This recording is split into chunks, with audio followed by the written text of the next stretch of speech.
Vím. Měli bychom mu tady udělat takovou malou plechovou garáž. Hele, Kryo, zkus si to vyjednat na městě, že bychom ti tady udělali malou plechovou garáž.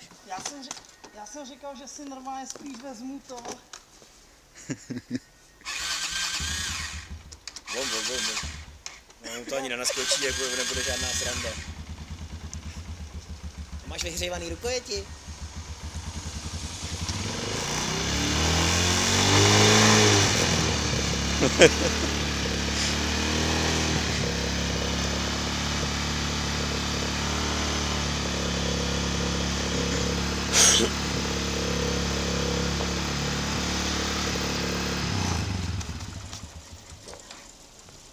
Máchala, chcíplo ti to.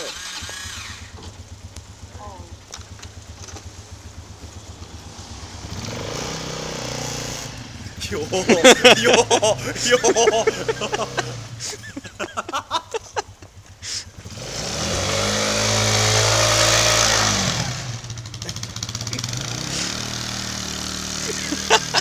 On hrabe z kopce, ty vole.